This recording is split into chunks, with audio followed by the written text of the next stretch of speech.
I would like to start by congratulating you on the show. Thank you. Amazon's first drama series original, and then it became like the longest running and the most popular, which is not a small feat. But I was sad to hear that, this is the final season. I was a little upset. Are you satisfied with how the show's going to end? And how does it feel to, say goodbye to your character of 7 years? Oh my gosh, a lot of work was put into it, right? Character of 7 years, not too many shows run that long anymore.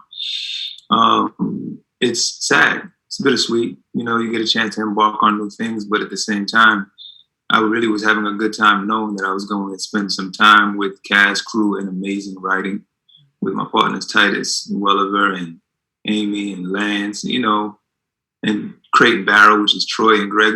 We had a rapport, we had a bond, and not seeing them anymore consistently is a it's a pull, but we had a good time. We put the work in. Season 7, I've seen it and I enjoyed it. I love it myself, and I think we've done what we were supposed to do, and we dropped the mic and left it there. Put the mic down. Yeah, no, that's wonderful. The conflict of the season obviously is a very serious one, and it's such a good one to end the final season on, and the timeliness of the conflict that your character Jerry Edgar has to go through this season. Is one that cannot be overstated considering the times that we live in right now. So I'm curious as to how you guys as a production, all of you, maybe writers, producers, and all the actors kind of prepared to take on an issue like this, and the amount of nuance and tact that you were able to build into it in the show. Well, we shot during COVID, one of the first shows up. Everything else was shut down, so the writers had a lot of time to actually dive in and create the process. For Jerry, for myself, for Jamie, playing Jerry Edgar, and becoming Jerry Edgar, it was definitely a dive in not only grappling with killing someone and someone that happens to be on the wall, but that's affecting me deeply. Not only grappling with that, but is just trying to get out of that. There's one thing to be said when you're in a state of mind that is that's dark. It's another thing trying to get out of that state of mind. So you do what you did, the cause, and now I got to deal with the effects of it. So Jerry's dealing with some serious demons based on what he has done. So it's just, especially during this time period, like you never really know. I've come to realize you meet someone, you never really know what they're going through. Prime example, and it's going off it, right? It's probably going off the books. Yesterday I met somebody. They introduced me to this guy. And the guy was just looking straight through me. I said, "Hey, how you doing?" And he was, "You all right?" He's just looking straight through me. He didn't say hello. He didn't say anything. I thought it just happened to me. I don't know what he was dealing with before he got there. So with Jerry, now he has to grapple with life in a real way, with emotions that he can't control. Yeah, that's understanding. I've always been, curious how actors who portray, dark roles or something happens to their characters, how they manage to, take themselves into that headspace, and then how they manage to get out of that headspace.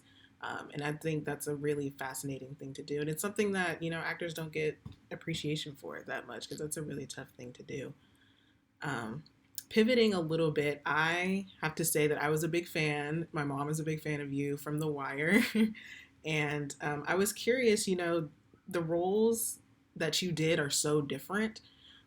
So I was curious, how's it feel to, everybody mentions you as like the drug kingpin from The Wire, of one of your popular roles. How does it feel to move from there to, a police officer who now has to grapple with all this emotional turmoil? It was great. I mean, you speak to any actor, that's what they would love to do, right? Have good material, work on great material, challenge yourself, deal with tension, and work on characters that are different. So working on HBO's The Wire, working on FX's The Strain, working as Jerry Edgar as a homicide detective, Um, it's so cool because you learn so much. I mean, an opportunity to dive into all of those worlds and not take it for granted that everybody has their own start point. And with Jerry, just the research, the shadowing, the spending time with in simulator, the working with other detectives, the learning how to shoot, all of those come into play, and the mindset also with Jerry Edgar. From learning, from watching shows consistently, like First 48, just to see, you know, the way that an investigation takes place, right? And also doing it in real life and being with the detectives and learning from them all as well, and how they move once they go and they approach a scene, or how how you talk to a victim's family and allow you to be there when you have to tell somebody that the child is, So just having a great time exploring those worlds, it's a fulfillment. And then trying to bring it to life and having people tell you did a good job is really cool too. Yeah, I imagine. Um, my final kind of question, I wanted to touch a little bit on your charity work because I find the things that you're doing at Moving Mountains to be really exceptional, and it's really inspirational to me. I'm curious as to what kind of your inspiration was for starting this organization that you have, and then what do you hope to achieve, say, long run, maybe when you finish your acting career, you're trying to move to something else, and you want your organization to stand as a representation of you and what you've been doing, in your career. What do you hope that that looks like? What do I hope it looks like? There's a community in Brooklyn with a huge facility that focuses on developing skills, talents, and abilities in youth while building character.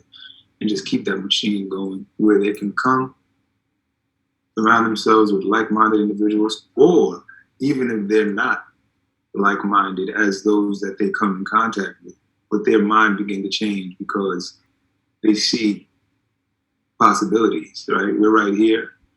And what we provide also, which is drama, dance, vocal, and filmmaking, that which we provide to them, as well as character building, they can take it and run with it to wherever they go on planet Earth. And that's what I would like to see left, right? The Brooklyn Entertainment Center, Moving Mountains, which focuses on our youth, which provides a service that's an astronomical price if you want to go and train and study. Sometimes you don't get in, so you give up. And we're here to show you that there's hope. I'm sorry, I answered the last question first so that I can come back to the first question, but I forgot what the first question was. No, the first question was kind of what inspired you to start this. I know you said that you lived in Brooklyn, so this is kind of a community center for the Brooklyn youth. Right. It's a theater company. What started it was, okay, I was 16 years old, and I was introduced to a theater company called Tomorrow's Future Theater Company. And I walked in, and as soon as I stepped in the doors, that thing happened, where this is where you belong. So as a child, hopefully, like if you have an opportunity, like if your parents did it with you, they try to put you in everything to see which one sticks, right? If your family had the time to do it, or if they had the resources to do it, right? So tennis, violin, okay, which one's going to stick? Vocal, dance, drama, which one is going to stick? But when you find it yourself and you fall into it, and it's just like everything fell into alignment. I'm watching you on stage singing. I'm watching you over here dancing. I'm watching you over here with a script created. And so as I got older, I realized that myself and my partner realized that this is something that we have to, my business partner rather, this is something that we have to create in the community to continue to give back to youth. And it's been working. It's something that we've seen grow, and we've seen the fruits of that labor take place.